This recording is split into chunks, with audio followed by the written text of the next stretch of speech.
Hablemos. Voces especializadas en ciencias sociales y humanidades, historia, antropología, literatura, estudios políticos e internacionales, agua y sociedad. Divulguemos la ciencia. Hablemos. Voces Catorceñas es un proyecto que voltea a ver a nuestros niños y niñas en San Luis Potosí, particularmente a los niños y niñas de Real de 14.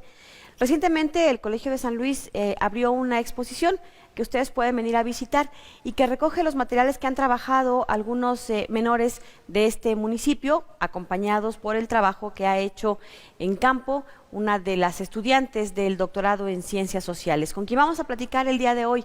Vamos a hablar de las voces catorceñas y de la realidad que viven los niños y niñas más o menos entre los 10 y los 12 años, que son quienes a través de estos trabajos, manualidades, en fin, recuperan parte de su realidad. Acompáñenos, bienvenidos, comenzamos. Voces Catorceñas es un proyecto realizado por la maestra Carmen Zapata Flores, estudiante del doctorado en Ciencias Sociales del Colegio de San Luis. Ha trabajado durante un año con niños de Real de 14, creando arte desde la perspectiva de la comunidad, para conocer cuál es su visión como niños de 12 años, siendo una etapa muy importante en su vida. Entre los trabajos realizados se podrán observar alebrijes, dibujos, libros, máscaras y pinturas, en donde explotaron su creatividad utilizando diferentes materiales. Gracias a todos los esfuerzos reunidos, se realizó una exposición en el Colsan, donde los niños explicaron sus obras al público. Este evento contó con la asistencia de los directivos de la Secretaría de Cultura de San Luis Potosí, además de la Comisión de Justicia del Congreso del Estado y del Altiplano. El compromiso de este proyecto es seguir difundiendo lo que sienten los niños a través de la imagen y que otros niños puedan identificarse con ellos. ¿Qué tal? ¿Cómo están? Bienvenidos. Estamos en una emisión más de nuestro programa Hablemos desde el Colegio de San Luis y agradecemos como siempre todas las facilidades a 9TV por permitirnos hacer la producción de este espacio, a través del cual, bueno, pues intentamos compartir con ustedes la información, conocimiento que está generando, actividades que están llevando a cabo aquí en el Colegio de San Luis. Ustedes saben, somos un centro especializado en ciencias sociales y humanidades, y bueno, pues siempre tratamos de variarles la información que compartimos con todos. Hoy vamos a platicar de niños catorceños. Y está con nosotros una egresada de nuestro doctorado en Ciencias Sociales de aquí del Colegio de San Luis y le damos la más cordial bienvenida y agradecemos que esté con nosotros. Carmen Zapata Flores, gracias por estar con nosotros. Muchas gracias por la invitación. Bueno, ¿por qué digo que vamos a hablar de niños catorceños? Porque parte de la investigación que realizó Carmen, ya saliste, ¿verdad? En esta... No. ¿Todavía no sales? No, ¿Estás todavía estudiando? Estoy estudiando, me falta todavía un año. Entonces, yo pensé que ya estabas egresada. Te falta un año todavía de estudiar. ¿Cuántos años son del doctorado? Pues son 4 años. Ah, ok. Vas en el tercero. Voy en el tercero. Ah, bueno, entonces no es egresada todavía, es estudiante del doctorado. Parte de esta investigación que está realizando, como su parte es la formación que hacen en el doctorado, tiene que ver con Real de 14 y particularmente con niños de Real de 14. Y recientemente, hace algunas semanas, presentó una exposición, inauguró una exposición denominada Niños Catorceños, en donde se exponen varios materiales que han elaborado precisamente los niños de Real de 14. Así que eso nos va a platicar, pero antes damos por partes. Cuéntanos un poco de qué va tu investigación para ir entendiendo cómo deriva en esta exposición que hace algunos días inauguraste. Pues mira, Lidia, fíjate, la verdad es que pues tengo muchísimo tiempo ya trabajando con infancias, ¿no? Más o menos desde el 2010 me enfocaba yo en infancias de contextos vulnerables, en este caso a lo mejor indígenas o de contextos rurales. Entonces, bueno, yo llego a Real de 14 buscando esta interacción entre los niños huicholes y los niños de Real de 14, pero me doy cuenta más bien que en Real de 14 surge una cuestión muy interesante que es que son niños rurales pero en un contexto globalizado, ¿no? Tienen acceso al celular, tienen acceso a todos los medios como si fuéramos adultos, pero también viven una vida muy interesante en este lugar tan mágico que es Real de 14, que lejos de verlo desde el punto de vista del turismo, lo podemos ver desde su patrimonio cultural, la cuestión de la flora, de la fauna, ¿no? De cómo fue un territorio también en su momento próspero en la minería y que ahora vive de esa cuestión, de lo que fue la minería. Entonces, bueno, empiezo a ver que los niños tienen muchos saberes propios de las leyendas, de lo que les cuentan sus abuelos, sus padres, y que además de todo viven en un contexto en donde hay muchos haceres y mucha forma de hacer creaciones. Me doy cuenta también que Real de 14, aunque es un lugar turístico, no produce ninguna artesanía, ¿no? Toda su artesanía viene de fuera y hay mucho que hacer ahí. Entonces los niños me empiezan a contar sus preocupaciones, la forma en la que viven, cómo viven ellos también esta cuestión de la tecnología, y entonces, bueno, me doy a la tarea de hacer con ellos grandes proyectos, bueno, yo los llamo grandes proyectos, aunque sean pequeñas acciones, en donde pues ellos me cuentan a través de la gráfica, la representación gráfico-simbólica, todo lo que van viviendo al día, ¿no? Entonces, ¿cómo se llama tu investigación? ¿Tiene ya un título? Exacto, la investigación se llamaba la representación gráfico-simbólica de los niños de Real de 14 mirados a través de su experiencia, ¿no? Pero ahora ya cambió justo por esta necesidad de hacer o de recopilar todos estos materiales, y entonces le pusimos voces catorceñas, en el afán no de darles voz, ¿no? Sino más bien de escuchar lo que ellos pues vienen haciendo en su contexto cotidiano todo el tiempo. Entonces, bueno, ahora se llamará Voces Catorceñas, representaciones simbólicas a través de los saberes y haceres de los niños de Real de 14, y en donde también es muy importante que hablemos de interculturalidad y de cómo la interculturalidad entonces no se da solamente en un contexto indígena, sino se puede dar en cualquier tipo de contexto, y bueno, pues qué mejor que escuchar a los niños, que son los grandes conocedores de su propio contexto, para esta dinámica. Entonces ahora se llamará de esta manera. ¿Qué es la interculturalidad? Si nos puedes compartir para nuestro auditorio. Pues en este caso la interculturalidad yo la retomo desde poder recuperar justo eso, lo que los niños saben o lo que las personas saben, ¿no? Más allá de la cuestión de la escuela, de los conocimientos que se imperan, ¿no? Por ejemplo, las matemáticas, la cuestión del español, a lo mejor como una forma sistemática de hacer las cosas, sino más bien de qué es lo que huelen, lo que viven, lo que comen, lo que saben a través de conocimientos propios de la comunidad. Entonces la interculturalidad es justo recuperar eso para crear entre todos, en este caso lo hicimos 20 niños de la comunidad, obviamente la comunidad también está involucrada, hubo muchas personas que apoyaron el proyecto, y cómo se dan estas relaciones, ¿no? Entre la situación de su propio contexto, por supuesto que me hablan de sus animales, de las plantas, ¿no? Pero también me hablan de otras cosas, ¿no? De cómo viven pues cuestiones un poco más difíciles, ¿no? Unas tensiones más difíciles, podría ser pues el maltrato, el abandono, ¿no? Un poco la cuestión de la discriminación, el altiplano es un contexto de muchas tensiones en realidad en las cuestiones económicas, por ejemplo, el narcotráfico pues está presente. Entonces, bueno, a veces pensamos que siendo niños no nos damos cuenta de las cosas, y sí las viven de manera distinta, las piensan de manera distinta, y esto es lo que también se recupera en esta interculturalidad.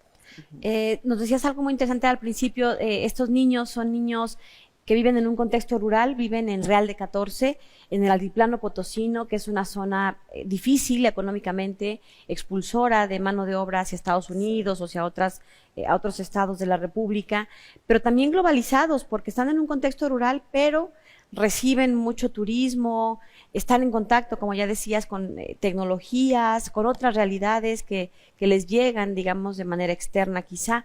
¿Qué te cuentan? ¿Son niños de sexto año, más o menos entre 10, 12 años? Así es. ¿Y qué te cuentan? Digo, nos adelantabas ya un poquito, ¿no? Estas preocupaciones, ¿cómo te las dicen? Algunos me imagino que se abrirán más fácil que otros. Así. ¿De qué te has dado cuenta? ¿De qué has percibido? Porque además te fuiste a vivir a la comunidad, ¿no? Así es. Fue un trabajo de campo de un año.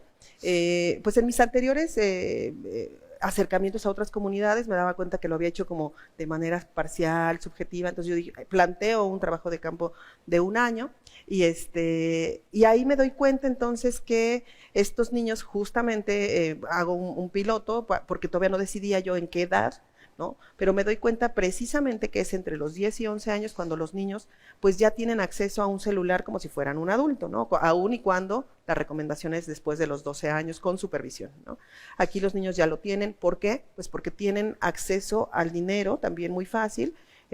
Cuando pues viene el turismo, todos trabajan, y eso pues accede a esta cuestión de un celular, y además un celular con crédito, ¿no? Que en determinado momento es difícil en un contexto como lo es el altiplano.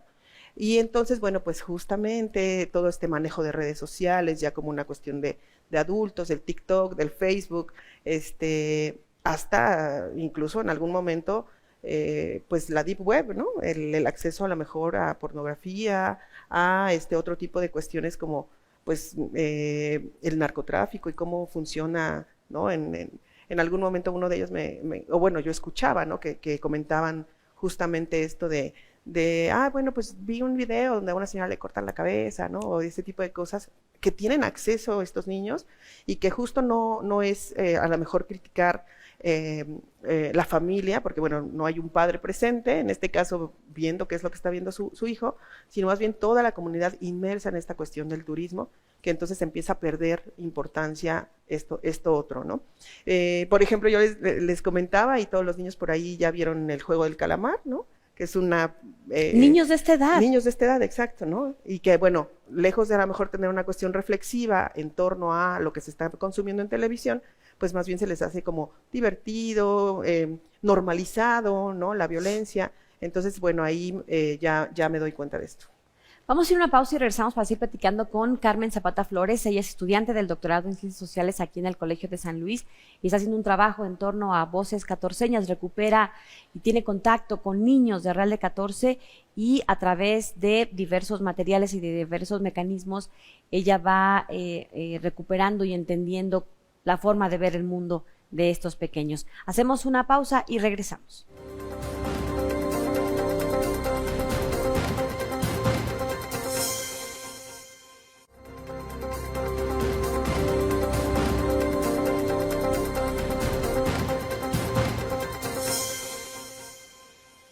Bien, estamos de regreso, seguimos platicando con Carmen Zapata Flores. Ella es estudiante del doctorado en Ciencias Sociales, quinta promoción, y está platicando con nosotros sobre esta experiencia que ha tenido en campo a partir de su trabajo de investigación, en donde ha tenido contacto con niños de Real de 14, quienes están expresando pues su forma de ver el mundo, sus problemas, sus preocupaciones, su realidad, lo que disfrutan, lo que no les gusta y lo que les gusta. Ya tuvimos oportunidad de ver estos materiales en una exposición que, por cierto, le invitamos para que puedan verla.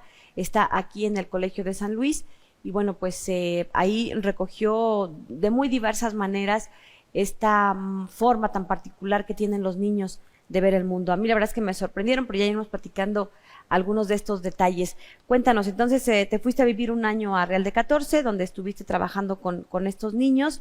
La exposición, por cierto, se llama Voces Catorceñas porque refleja precisamente esta parte de su realidad.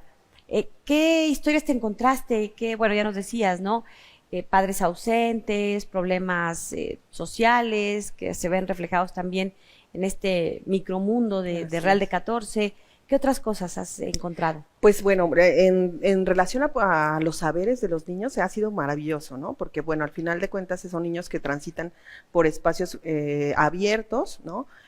Por ejemplo, me di cuenta cómo ellos vivieron la pandemia, que lejos de quizá a lo mejor mandarlos a casa como los niños de contextos urbanos, no tuvieron clases, los encerraron, cerraron el túnel, ¿no? No había ya nada que ver con la cuestión del turismo, eso les pegó muchísimo económicamente, y entonces ahí me doy cuenta yo también que no es como en otras comunidades. O sea, en otras comunidades hay justo esta parte comunitaria, esta parte comunal de ayudarse, ¿no? Y en este caso no lo hay. Entonces mantenerlos encerrados también fue una cuestión pues muy difícil para ellos, porque algunos me decían, no, es que ya no pude ir con mi burro a las peñas, al arroyo, ya no pude cuidar a mis marranitos, ya no pude hacer ciertas cosas que a lo mejor eran cotidianas y que al final, pues como no estaban con tantas personas, podían hacerlas, pero no se hicieron, ¿no?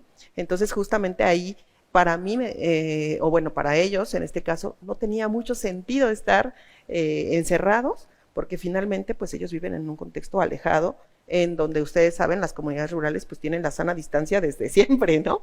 Entonces, bueno, era como más difícil para ellos, y que lejos que a lo mejor dijeran, ay, pues mis amiguitos, eran más bien las actividades cotidianas, ¿no? Pero también en algún momento me doy a la tarea de vivir el espacio, bueno, lo que yo le llamo el espacio-territorio, para ellos, su propio espacio y territorio, cómo lo construyen, y entonces me doy cuenta que saben muchísimas cosas, ¿no? Cada piedra tiene una historia, cada camino transitado tiene una historia, ¿no? Por ahí me contaban las leyendas de los 3 compadres, que son 3 compadres que bajan la cuesta, a lo mejor alcoholizados, y entonces tienen ahí una riña y chocan y se van al barranco, ¿no? Y entonces ahí están las 3 piedras, maestra, convertidas, ¿no? Son los 3 compadres, y entonces saben este tipo de cosas, saben dónde hay, por ejemplo, piritas, donde hay pirita meteoritas. Es una piedra especial que se encuentra en esta zona. Exacto. Que parece, bueno, le llaman también el oro de los tontos, y es una piedra muy brillosa que parece que tiene oro, pero no es pirita. Exactamente, entonces ellos saben dónde hay, ¿no? Saben, por ejemplo, a cuándo salen y en qué temporada los chilitos, que ellos les llaman, que es una pequeña frutita de la biznaga, incluso uno de ellos, Joaquín, me contaba, ¿no? Como en algún momento él sabía, ¿no? Por sus abuelos, que había una leyenda ahí con Pancho Villa, en donde, bueno, los estadounidenses en esta tensión de la revolución decían que comía piedra y palos, ¿no? Pero que en realidad era pinole y quiote. Entonces eso me lo cuentan los niños, ¿no? Me cuentan desde esas cuestiones hasta donde hay brujas, donde no, quiénes son los nahuales, o sea, saben muchísimas cosas de su propio territorio, ¿no? Y en el contexto actual, pues por supuesto que también saben los nombres de todos los tenderos, de todas las personas que son importantes para ellos, quién es más importante y quién es menos, ¿no? O sea, a lo mejor todo ese tipo de cosas que pues es propio de los saberes de los niños. Y luego empiezas a trabajar con ellos, ¿y en qué se traducen? Platícanos ya un poco de la exposición que tenemos aquí en el Colegio de San Luis. Sí, pero propiamente yo siempre he trabajado a partir de la gráfica simbólica, ¿no? Pero nunca le había visto el poder o la fuerza que tiene la imagen para justo dialogar con estas propias preocupaciones. Entonces, bueno, empecé a dar talleres de acuarela con ellos dentro de la primaria, en una cuestión en donde yo le llamo intercambio de saberes, justo esta interculturalidad. Yo les enseño algo y ustedes me devuelven qué pasa con su comunidad, ¿no? Y entonces empezamos a hacer este tipo de cosas, ellos aprendieron a utilizar la acuarela y de repente pues me di cuenta que ya era una herramienta más para su lenguaje y su comunicación y su diálogo. Y entonces, bueno, hicimos, por ejemplo, el árbol genealógico, en donde les enseño yo cómo hacer un árbol, pero entonces ellos ya empiezan a decir, mis abuelos, mis padres, o contextos también más delicados en donde, bueno, pues yo tengo 2 familias, entonces yo no, ¿cómo lo represento? ¿Qué hago? ¿No? Bueno, pues hay que torcer la rama, hay que cortarla. Entonces empezamos en este diálogo haciendo, por ejemplo, ese árbol. Y luego pues viene otras cosas que ellos mismos van poniendo sobre la mesa, ¿no? Entonces puede ser en cómo se va sucediendo los meses. Por ejemplo, hicimos un retablo a San Francisco, allá es muy importante esta cuestión de la cosmovisión, de la ritualidad basada en lo que creen, que al final San Francisco es el patrono, y hacemos este retablo en donde yo les explico, bueno, pero un retablo tiene estas características y puede ser para esto y para esto, se lo apropian ellos mismos y entonces hacen este retablo casi todos decían que les daban gracias por el COVID, que no tuvieron, pero había otros diferentes en donde a lo mejor una decía, bueno, es que yo tuve una parálisis facial, ¿no? Justo me dan la pandemia por esta cuestión como de estrés, y yo le doy gracias a San Francisco por esto. Entonces eso está implícito en la gráfica, ¿no? O también en esta cuestión de a lo mejor pues una riña, ¿no? O sea, cosas fuertes también me van compartiendo. Muchos proyectos que hicimos, por ejemplo, el traje de mamá y papá, en qué trabaja mamá, en qué trabaja papá, cómo los ven, cómo los representan, cuáles son sus elementos, ¿no? Eso nos lleva a otras discusiones, por ejemplo, ver la igualdad ahí en el trabajo, que si mamá y papá trabajan, bueno, mamá porque se encarga de la casa, y entonces discutíamos, no, esto, el otro, o sea, nos da la gráfica para discutir más cosas, ¿no? Y profundizar en otras cosas. Y así muchas cuestiones que hicimos. ¿Cuál es tu formación de licenciatura, de maestría y cómo decides qué tipo de materiales se van a exponer? Pues justamente mi formación estudié diseño y comunicación visual. Entonces, bueno, a la par de estar yo trabajando con niños de comunidad, me doy cuenta que la imagen es muy, muy importante y bueno, estudio después una maestría en artes visuales, en donde recupero esta cuestión desde la perspectiva indígena, pero todavía explorando un poco el poder de la representación gráfico-simbólica, ¿no? Entonces hay muchas temporalidades en la imagen y entonces recupero esto para poder llevarlo a cabo con los niños de Real de 14.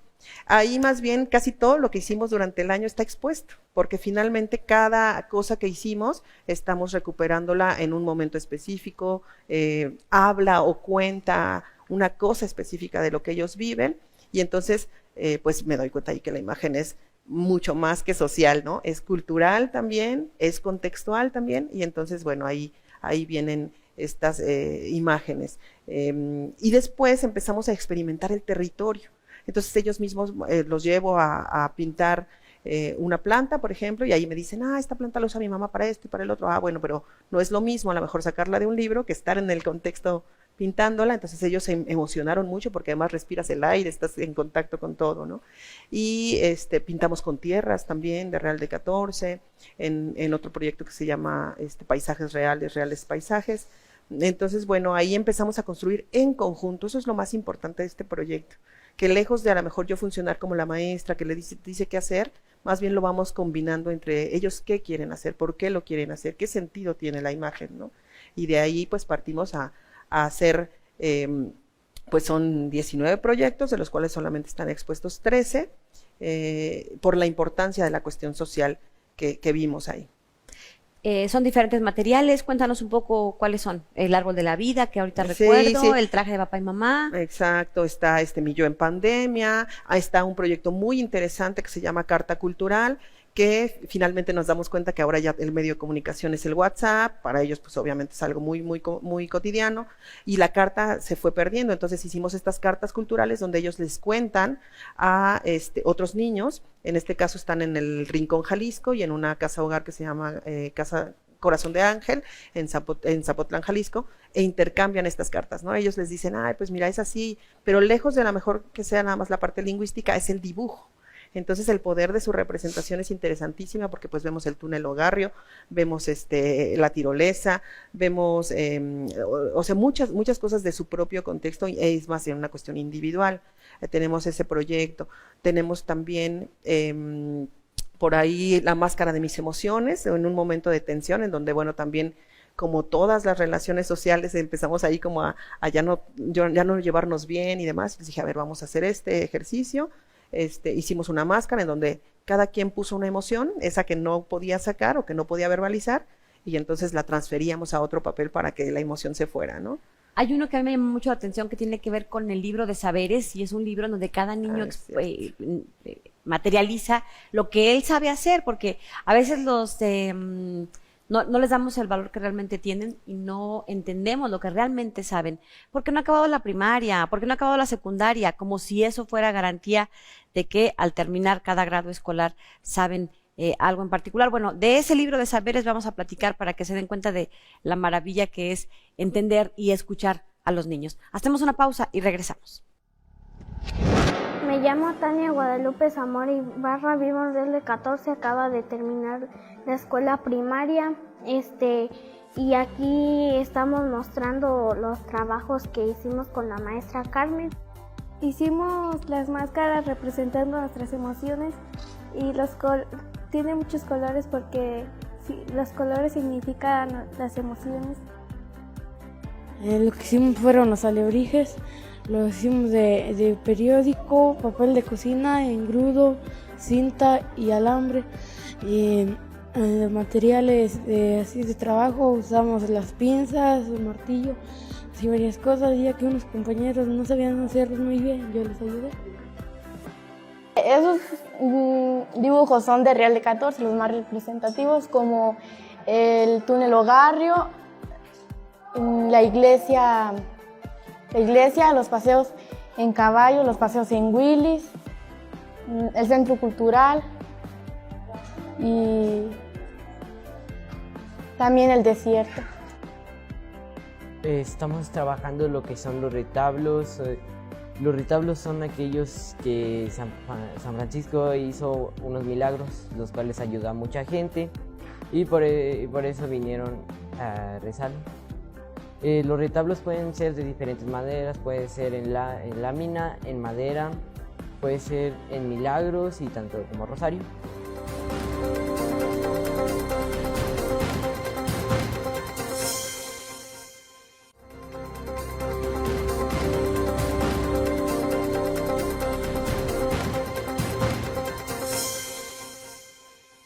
Bien, estamos de regreso y seguimos platicando con Carmen Zapata. Ella tiene esta experiencia con los niños de Real de 14 y justo estamos platicando de este tema, de las voces catorceñas, que por cierto, si gustan venir, darse una vuelta, están acá expuestos los materiales aquí en el Colegio de San Luis. Carmen, platícanos, decía yo, este libro de saberes, ¿cómo le llamaron? ¿Qué plasma? ¿Qué se trabajó? Y cómo qué podemos encontrar. Fíjate que ese es un proyecto muy interesante porque al final yo quería hacer, bueno, yo me especializo en la cuestión del diseño editorial. Entonces yo dije, bueno, no me puedo ir de Real de 14 sin hacer algo así, ¿no? Entonces queríamos hacer al principio un pequeño periódico que pudiéramos divulgar y después un libro como más personalizado, pero en realidad nos empezamos a dar cuenta, bueno, este proyecto nace más bien de enseñarles encuadernación. Entonces el niño hace su libro desde cero, hicieron sus guardas, cosieron su libro, o sea, en realidad estaban maravillados de eso. Y después lo discutíamos otra vez y decíamos, bueno, vamos a ponerle animales a este libro. Pero hay niñas también que no viven en Real, vienen de Cedral, vienen de Matehuala. Y entonces ellos empiezan a decir cosas que ellos sabían, ¿no? Y también se hace una discusión muy interesante porque otros dicen, no, es que yo no sé nada, no, sí lo sabes. O a lo mejor sabes hacer algo, pero no es lo mismo que lo hagas tú a que lo haga otro niño. Por supuesto que a lo mejor alguien más sabe hacerlo, pero tú tienes una manera particular. Entonces empezamos a buscar, a indagar. Y ahí podemos encontrar, por ejemplo, el libro de los sueños, ¿no? De Edith, que es cómo es soñar, para qué sirve, qué es lo que siente cuando sueña, ¿no? O a lo mejor cómo hacer donas, que es algo mucho más, a lo mejor sencillo, pero desde la perspectiva de Jackie, pues es diferente, ¿no? Entonces, también ahí ponen imágenes, y hay otros que no ponen tantas imágenes, sino que también hacen esta narración de las leyendas, por ejemplo, el libro de Nadia, que es de las leyendas de Real de 14, donde nos cuenta de la Casa Azul, la Casa Amarilla, la Chata Mentada, el mismo San Francisco, ¿no? Todo lo que ella sabe, y ella sí me decía, yo no sé dibujar, pero lo voy a poner, y lo narra, ¿no? Entonces, la importancia también del texto como un lenguaje simbólico gráfico, pero también visual, es muy interesante en ella. Hasta niños que, pues justamente estamos hablando de un contexto de pandemia donde los niños perdieron clases y demás, no escriben tan bien, pero nos dicen cómo es cuidar los gallos de pelea, ¿no? Entonces, todas sus imágenes son muy, muy bonitas, en donde, pues, así se amarra el gallo, así se echa a pelear, así se cuida. Entonces, es muy, muy enriquecedor este libro. El libro de cómo ser un caballerango, por ejemplo, o hasta libros más personales. Hay un libro donde una niña que justamente viene de contexto de pandemia, de cambiarse de Matehuala a Real de 14, dice cómo es ser la niña nueva, ¿no? Del salón. Y también te pone ahí cuestiones de rechazo, de abandono, de extraño a su contexto. Entonces, muy interesante ahí. Hasta otra chica, Noemí, que ella hace su libro de cómo es la violencia en Guanajuato, porque ella vive en Guanajuato. Y bueno, entonces ahí puede haber dibujos de una balacera, dibujos de una fosa clandestina, ¿no? Incluso un pedimento especial en donde dice hagan un alto porque los niños ya no podemos vivir así en este contexto. Entonces es una cuestión muy enriquecedora en este libro de algo que solo yo sé, ¿no? Cómo lo vive este niño. Tenías también, decías que habías trabajado en contextos con niños indígenas. ¿Cómo observas a los niños de uno y otro contexto, de uno y otro entorno, de realidades? ¿Qué encontraste diferente o qué encontraste parecido? Pues mira, en principio de cuentas la cuestión comunitaria o comunal es muy importante, ¿no? En las comunidades indígenas todavía prevalece este cuidado del niño, en donde no solamente es mamá y papá, sino la comunidad cuida a los niños. Entonces los niños son más cuidados, tienen muchas más carencias, sí, pero están mucho más abiertos a cuestiones nuevas, ¿no? Entonces reciben muy bien las dinámicas, siempre quieren estar haciendo cosas porque son cosas que a lo mejor les llega poco, ¿no? Y a los niños de Real no, porque finalmente tienen contacto siempre con turistas y a través de una dinámica específica que es el dinero, el intercambio de esta cuestión. Entonces, como ellos tienen que trabajar, pues no les interesaba mucho la cuestión gráfica, ¿no? O sea, ¿eso para qué me sirve? Que yo ahorita me voy a ir a contar una leyenda al turista que llegó y me ganó unas y monedas. fíjate que ni eso, ¿no? Eso podría ser también muy bueno, aunque hay un proyecto que se llama, que es impulsado por la bibliotecaria de ahí, que es la señora Gloria Samaniego, que se llama Los Guardianes del Real. Cuando yo llego está apagado este proyecto. Pero lejos de recuperar a lo mejor los saberes naturales de los niños, a veces, bueno, pues el proyecto genera esta cuestión de que se lo aprendan, de que lo repitan, ¿no? Como una cuestión de aprendida nada más, cuando yo me doy cuenta que los niños saben muchas más cosas que las pueden contar en una manera más natural. Entonces, bueno, me doy ahí tope con pared de no es tan abrazado el proyecto como en otras comunidades, pero también muy interesante esta cuestión de que son los niños de Real de 14 los que pueden volver a ser comunidad, porque los adultos ya estamos completamente individualizados. Entonces ellos mismos nos empiezan a hacer como estas reflexiones en torno a eso, como que fue un detonante el proyecto de volver a volver a su territorio con otros ojos, porque bueno, como nosotros como turistas o como gente extraña lo vemos maravilloso, pero ellos viven ahí y ya es normal, ¿no? Ver un atardecer espectacular para ellos es normal. Entonces, cuando lo volvíamos a ver y a discutir y a reapropiarse de su propio espacio, crecía, ¿no? Muchísimo el proyecto entre ellos. Entonces, bueno, esas diferencias se encontraba. Encontré también esta cuestión como de que el niño de contexto rural, pero que tiene acceso a medios, pues ahora sí que digitales, también empieza a ver o a percibirse él como un adulto pequeño, ¿no? Como que los empodera a los niños esta cuestión de tener celular y acceso a muchas cosas y al manejo del YouTube. Entonces como que empiezan a crecerse, o en este caso pues sí, también a hipersexualizarse, a no vivir pues la infancia como pues se cree o se debería de creer, ¿no? También no es, en este caso el proyecto no percibe ver al niño como un niño indefenso, al contrario, ¿no? No es un ser en construcción como siempre vamos pensando que la niñez es, que todavía no está acabada, que cuando sea grande va a ser alguien en la vida. No, el momento es, ¿no? Y está demostrado en el proyecto, ellos mismos dicen cómo es su comunidad, qué es lo que quieren, qué es lo que les preocupa, qué es lo que no les gusta, ¿no? Eso también es muy interesante. Y pues una de las cuestiones, fíjate, que me di cuenta también, es esta parte de cómo la escuela hegemónica sigue imperando en que tengan buena ortografía, que tengan esto otro, y en Real de 14 debería, o bueno, en muchas comunidades, ¿no? Debería de privilegiarse, sí eso, pero en conjunción con lo que estos niños van sabiendo, porque incluso saben cosas de la vida, ¿no? O sea, yo creo que eso les va a servir más en su propia vida, ¿no? En estos, ¿qué tipo de sociedad están viendo los niños? ¿Qué cosas les están preocupando? Pues justamente esa situación como de la violencia, del no vivir tranquilo a lo mejor. Ellos me decían, les comentaba yo, hice esa pregunta, ¿qué es ser niño en Real de 14, no? No, pues es que aquí vivimos más tranquilos, allá los niños solamente viven con su Xbox, ¿no? Yo aquí puedo jugar béisbol, puedo ir a San Agustín, puedo ir en bicicleta, puedo ir acá, ¿no? Eso me decían por un lado. Por el otro lado, por ejemplo, me decían, les decía yo, ¿qué te preocupa, no? Que cuando crezcas. Y me decía, bueno, es que los adultos son muy amargados. Cuando somos niños somos muy, muy felices, somos más relajados, más tranquilos. Otra decía, no, pues es que quizá a lo mejor porque no tenemos responsabilidades, ¿no? Otra, por ejemplo, me decía que estaba un poco preocupada porque ya pues a sus 12 años o 11 tiene, le había llegado su periodo y entonces eso significaba específicamente que ya se iba a embarazar, ¿no?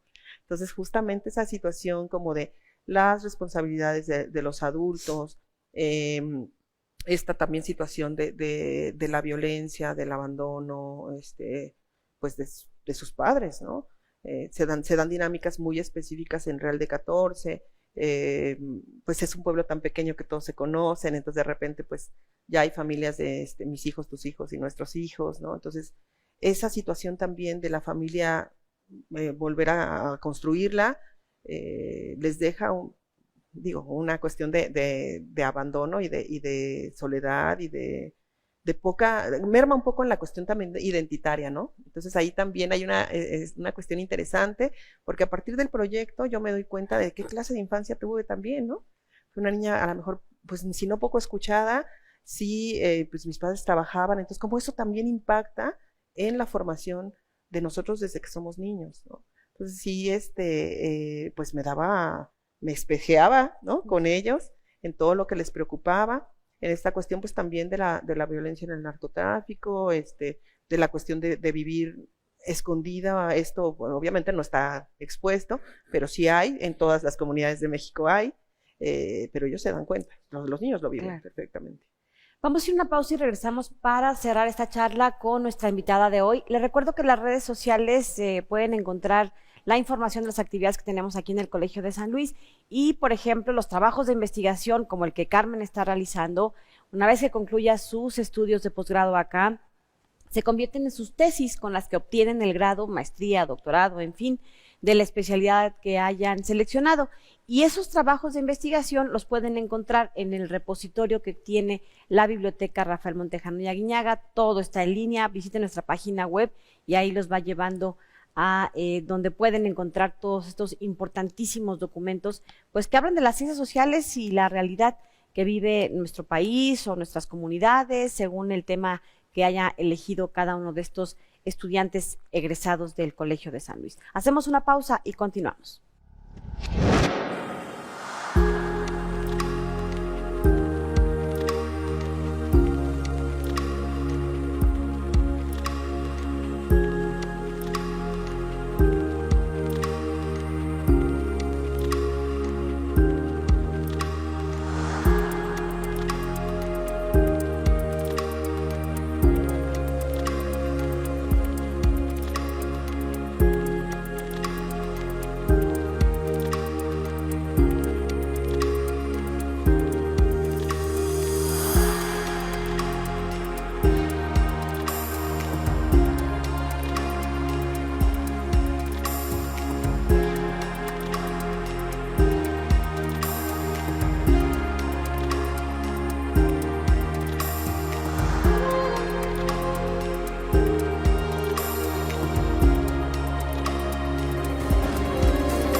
Bien, estamos de regreso y vamos a cerrar esta charla que tenemos el día de hoy con Carmen Zapata Flores. Ella es estudiante del doctorado en Ciencias Sociales aquí en el Colegio de San Luis y parte de su trabajo de investigación lo ha realizado en Real de 14 con niños y niñas de varias comunidades en este municipio del altiplano de San Luis Potosí, en donde ya vimos cómo la pandemia les pegó de manera diferente porque se cierra, se aíslan físicamente porque ellos solo se comunican a través de este túnel llamado el Ogarrio, en donde son varios kilómetros y es la única entrada y salida al pueblo.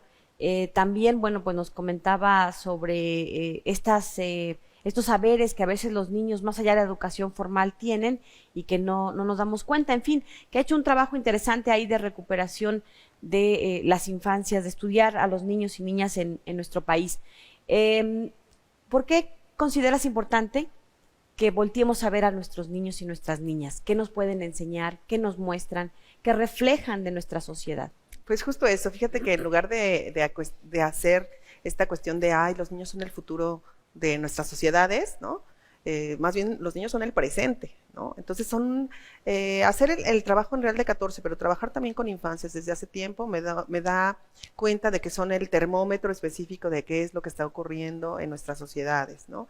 Que si bien pudiera ser o parecer que está como dormida o su saber o su modo de pensar, están todo el tiempo produciendo ellos mismos reflexiones, ¿no? Entonces justamente estudiar a las infancias me ha dado eso, o sea, sí hay estudios de infancia, pero están enfocados como más bien a lo que el niño debe de ser, lo que debe de tener, lo que les debemos de dar, que si deporte, que si el otro, pero en realidad aquí más bien es escuchar esas voces que ellos nos están regalando, nos están construyendo todo el tiempo.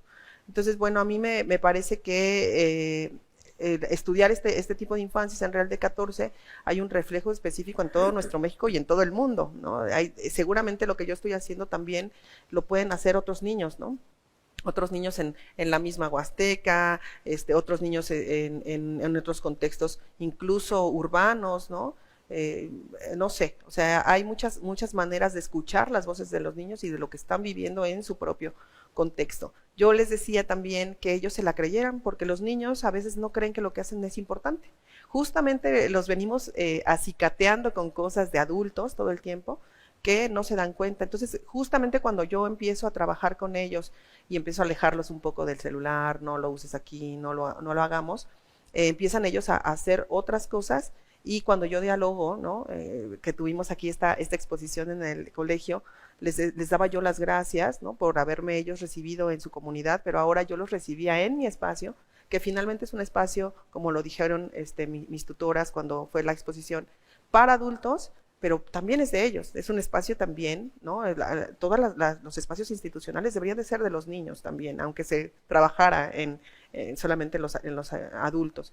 Entonces les decía yo que lo que hacen y lo que piensan y lo que saben es importante, que se la creyeran y que lo dijeran, ¿no? Y que lo que hacen es importante para ellos, pero también para su sociedad, porque finalmente yo creo que si los niños de Real de 14 que ahorita tuvieron esta experiencia y que las tienen todo el tiempo o que las pueden crear, yo creo que se va a reflejar en un futuro, en cuando ellos también sean padres o sean adultos, de una manera diferente, ¿no?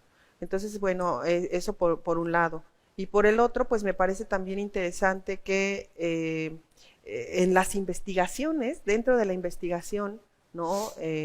Se hagan coparticipaciones. O sea, realmente los niños sobre el proyecto que yo estoy realizando, en la tesis que voy a realizar, tal vez la escribiré desde mi punto de vista, pero en realidad los que fueron autores son los niños, ¿no? Entonces me parece eso interesante también en las investigaciones, que dejemos a lo mejor el pedestal del investigador, que no, que es alguien, ¿no? También nuestros actores, en este caso los niños, ¿por qué no? ¿No? Son importantes, son los que están construyendo esto, nosotros solamente estamos abrazándolos, estamos potenciando su voz, ¿no? De eso se trata Voces Catorceñas, toda la investigación y la exposición.